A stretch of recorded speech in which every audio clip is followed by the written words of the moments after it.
Welcome back to Pastor Emilie's Story Hour. We're reading The Woman in White by Wilkie Collins. This is part 44. The narrative continued by Walter Hartwright. Chapter 2. My position is defined. My motives are acknowledged. The story of Marian and the story of Laura must come next. I shall relate both narratives, not in the words, often interrupted and often invariably confused, of the speakers themselves, but in the words of the brief, plain, studiously simple abstract which I committed to writing for my own guidance and for the guidance of my legal adviser. So the tangled web will be most speedily and most intelligibly unrolled. The story of Marian begins where the narrative of the housekeeper at Blackwater Park left off.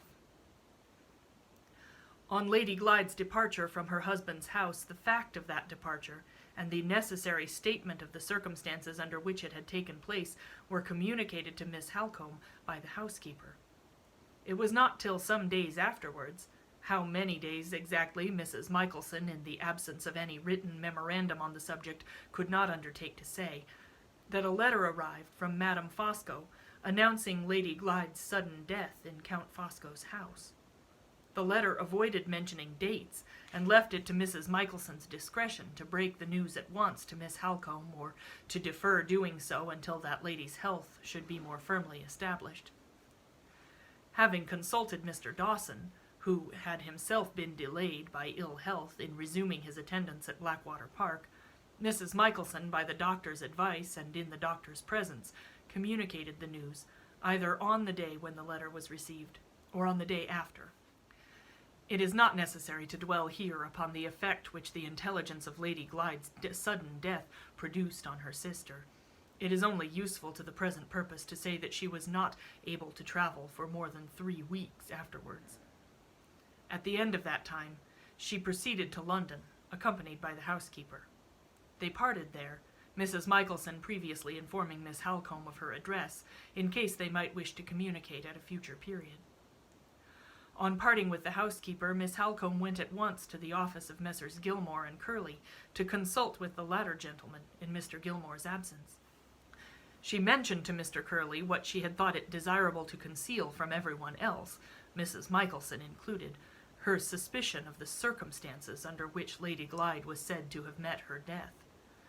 Mr. Curley, who had previously given friendly proof of his anxiety to serve Miss Halcombe, at once undertook to make such inquiries as the delicate and dangerous nature of the investigation proposed to him would permit. To exhaust this part of the subject before going further, it may be mentioned that Count Fosco offered every facility to Mr. Curley, on that gentleman's stating that he was sent by Miss Halcombe to collect such particulars as had not yet reached her of Lady Glyde's decease. Mr. Curley was placed in communication with the medical man, Mr. Goodrich, and with the 2 servants. In the absence of any means of ascertaining the exact date of Lady Glyde's departure from Blackwater Park, the result of the doctor's and the servants' evidence, and of the volunteered statements of Count Fosco and his wife, was conclusive to the mind of Mr. Curley. He could only assume that the intensity of Miss Halcombe's suffering, under the loss of her sister, had misled her judgment in a most deplorable manner, and he wrote her word that the shocking suspicion to which she had alluded in his presence was, in his opinion, destitute of the smallest fragment of foundation in truth. Thus the investigation by Mr. Gilmore's partner began and ended.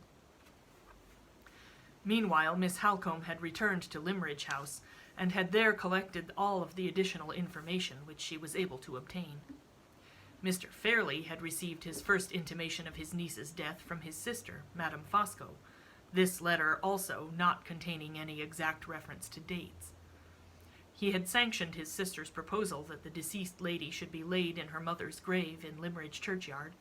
Count Fosco had accompanied the remains to Cumberland, and had attended the funeral at Limmeridge, which took place on the 30th of July. It was followed, as a mark of respect, by all the inhabitants of the village and the neighborhood. On the next day, the inscription, originally drawn out, it was said, by the aunt of the deceased lady, and submitted for approval to her brother, Mr. Fairley, was engraved on one side of the monument over the tomb. On the day of the funeral, and for 1 day after it, Count Fosco had been received as a guest at Limmeridge House, but no interview had taken place between Mr. Fairlie and himself by the former gentleman's desire. They had communicated by writing, and through this medium Count Fosco had made Mr. Fairlie acquainted with the details of his niece's last illness and death. The latter, presenting this information, added no new facts to the facts already known, but one very remarkable paragraph was contained in the postscript. It referred to Anne Catherick. The substance of the paragraph in question was as follows.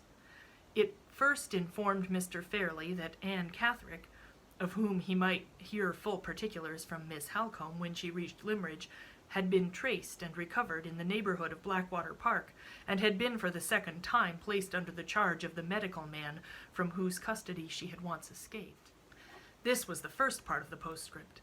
The second part warned Mr. Fairlie that Anne Catherick's mental malady had been aggravated by her long freedom from control, and that the insane hatred and distrust of Sir Percival Glyde, which had been one of her most marked delusions in former times, still existed under a newly acquired form. The unfortunate woman's last idea in connection with Sir Percival was the idea of annoying and distressing him, and of elevating herself, as she supposed, in the estimation of the patients and nurses, by assuming the character of his deceased wife. The scheme of this personation having evidently occurred to her after a stolen interview which she had succeeded in obtaining with Lady Glyde, and at which she had observed the extraordinary accidental likeness between the deceased lady and herself. It was to the last degree improbable that she would succeed a second time in escaping from the asylum, but it was just possible that she might find some means of annoying the late Lady Glyde's relatives with letters, and in that case Mr. Fairlie was warned beforehand how to receive them. The postscript, expressed in these terms, was shown to Miss Halcombe when she arrived at Limmeridge. There were also placed in her possession the clothes Lady Glyde had worn, and the other effects she had brought with her to her aunt's house. They had been carefully collected and sent to Cumberland by Madame Fosco. Such was the posture of affairs when Miss Halcombe reached Limmeridge in the early part of September.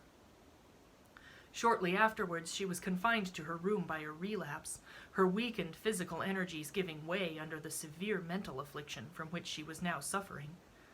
On getting stronger again in a month's time, her suspicion of the circumstances described as attending her sister's death still remained unshaken. She had heard nothing in the interim of Sir Percival Glyde, but letters had reached her from Madame Fosco making the most affectionate inquiries on the part of her husband and herself. Instead of answering these letters, Miss Halcombe caused the house in St. John's Wood and the proceedings of its inmates to be privately watched. Nothing doubtful was discovered. The same result attended the next investigations, which were secretly instituted on the subject of Mrs. Rubel. She had arrived in London about 6 months before with her husband. They had come from Lyon, and they had taken a house in the neighbourhood of Leicester Square, to be fitted up as a boarding house for foreigners who were expected to visit England in large numbers to see the exhibition of 1851. Nothing was known against husband or wife in the neighbourhood. They were quiet people, and they had paid their way honestly up to the present time. The final inquiries related to Sir Percival Glyde. He was settled in Paris, and living there quietly in a small circle of English and French friends. Foiled at all points, but still not able to rest, Miss Halcombe next determined to visit the asylum, in which she then supposed Anne Catherick to be for the second time confined.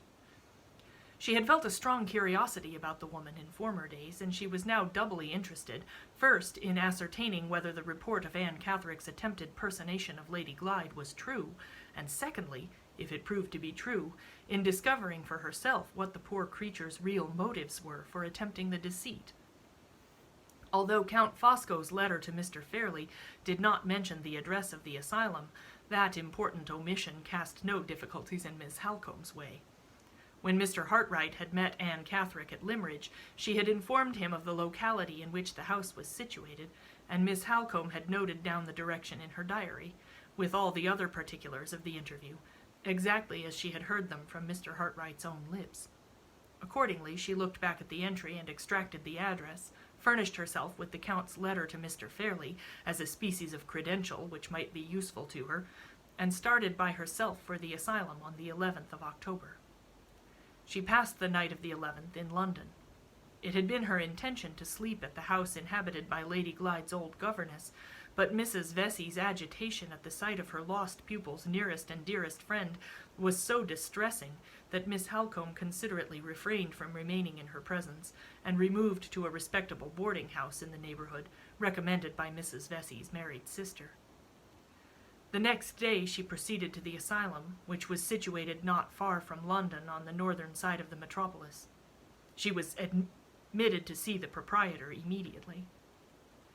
At first he appeared to be decidedly unwilling to let her communicate with his patient, but on her showing him the postscript to Count Fosco's letter, on her reminding him that she was the Miss Halcombe there referred to, that she was a near relative of the deceased Lady Glyde, and that she was therefore naturally interested, for family reasons, in observing for herself the extent of Anne Catherick's delusion in relation to her late sister, the tone and manner of the owner of the asylum altered, and he withdrew his objections. He probably felt that a continued refusal under the circumstances would not only be an act of discourtesy in itself, but would also imply that the proceedings in his establishment were not of a nature to bear investigation by respectable strangers.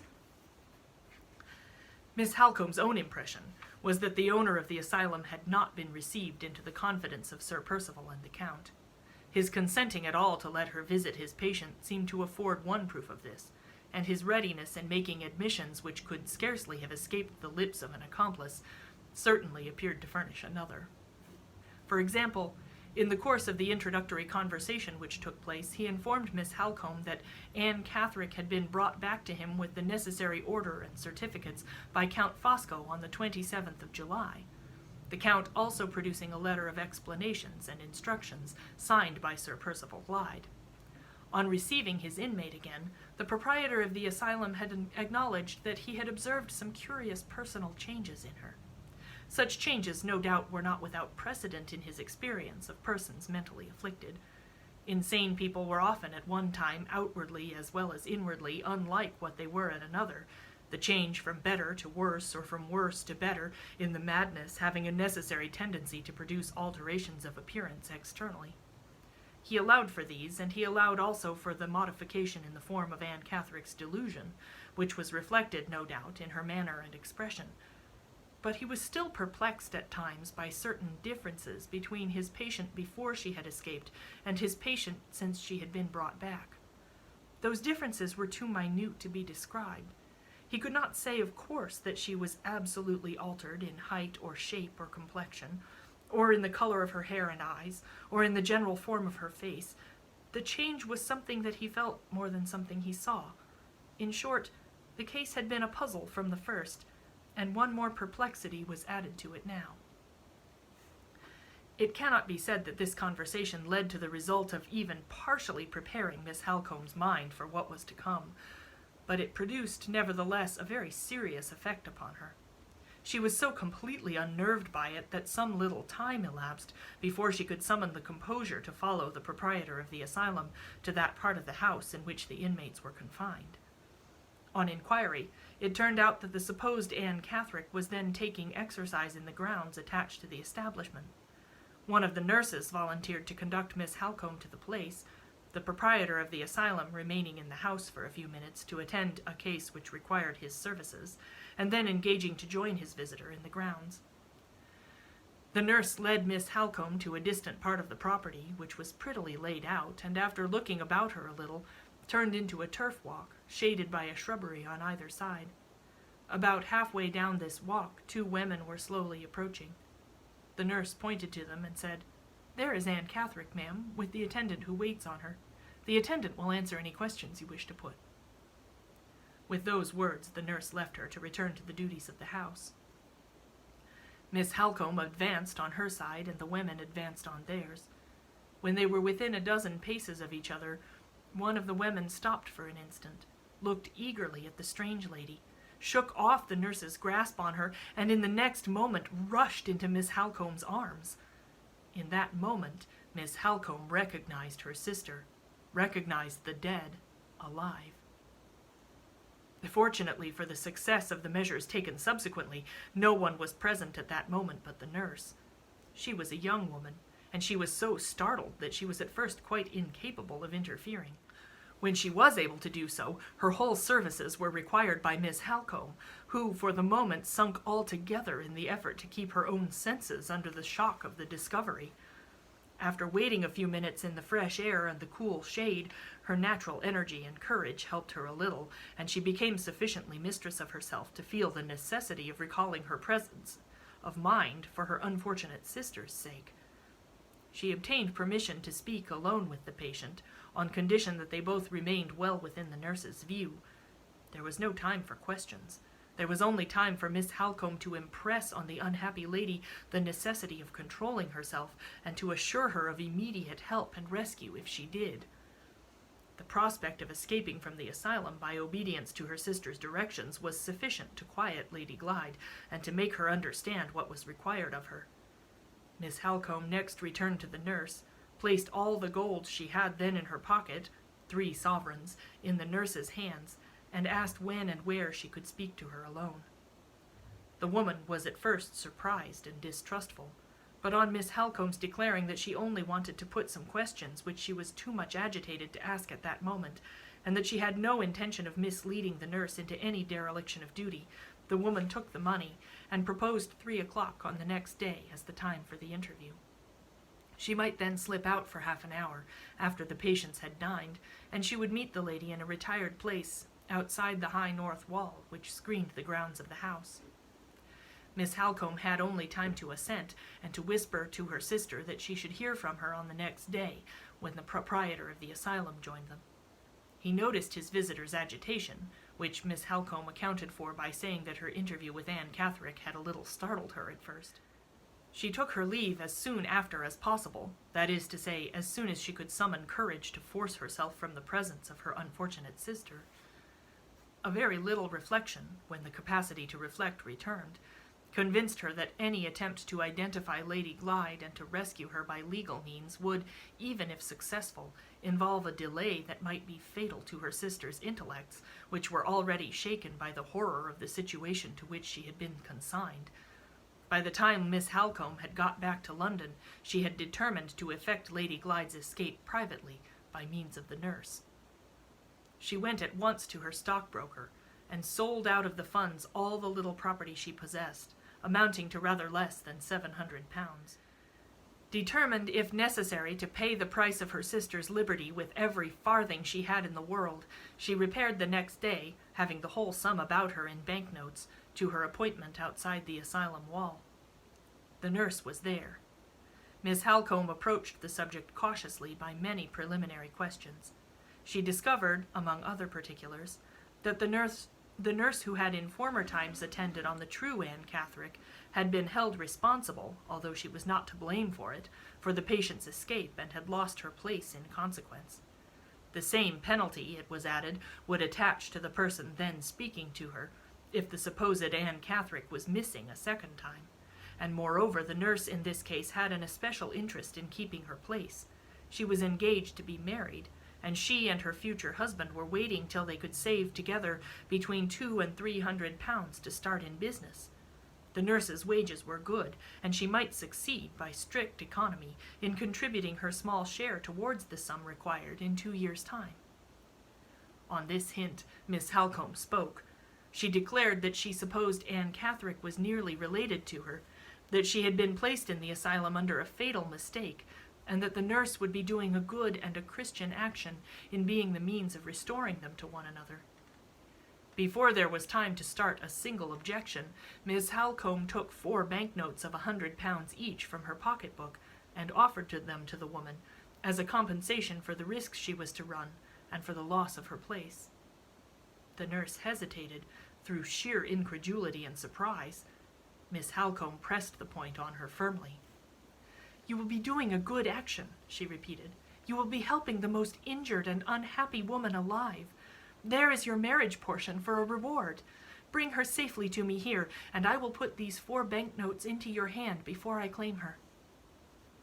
"Will you give me a letter saying those words, which I can show to my sweetheart when he asks me how I got the money?" inquired the woman. "I will bring the letter with me, ready written and signed," answered Miss Halcombe. "Then I'll risk it," said the nurse. "When?" "Tomorrow." It was hastily agreed between them that Miss Halcombe should return early the next morning, and wait out of sight among the trees, always, however, keeping near the quiet spot of ground under the north wall. The nurse could fix no time for her appearance, caution requiring that she should wait and be guided by circumstances. On that understanding, they separated. Miss Halcombe was at her place with the promised letter and the promised banknotes before 10 the next morning. She waited more than an hour and a half. At the end of that time, the nurse came quickly round the corner of the wall, holding Lady Glyde by the arm. The moment they met, Miss Halcombe put the banknotes and the letter into her hand, and the sisters were united again. The nurse had dressed Lady Glyde, with excellent forethought, in a bonnet, veil, and shawl of her own. Miss Halcombe only detained her to suggest a means of turning the pursuit in a false direction when the escape was discovered at the asylum. She was to go back to the house, to mention in the hearing of the other nurses that Anne Catherick had been inquiring latterly about the distance from London to Hampshire, to wait until the last moment before discovery was inevitable, and then to give the alarm that Anne was missing. The supposed inquiries about Hampshire, when communicated to the owner of the asylum, would lead him to imagine that his patient had returned to Blackwater Park under the influence of the delusion which made her persist in asserting herself to be Lady Glyde, and the first pursuit would, in all probability, be turned in that direction. The nurse consented to follow these suggestions, the more readily as they offered her the means of securing herself against any worse consequences than the loss of her place, by remaining in the asylum, and so maintaining the appearance of innocence at least. She at once returned to the house, and Miss Halcombe lost no time in taking her sister back with her to London. They caught the afternoon train to Carlisle the same afternoon, and arrived at Limmeridge without accident or difficulty of any kind that night. During the latter part of their journey they were alone in the carriage, and Miss Halcombe was able to collect such remembrances of the past as her sister's confused and weakened memory was able to recall. The terrible story of the conspiracy so obtained was presented in fragments, sadly incoherent in themselves, and widely detached from each other. Imperfect as the revelation was, it must nevertheless be recorded here, before this explanatory narrative closes, with the events of the next day at Limmeridge House. Come back tomorrow for the next installment.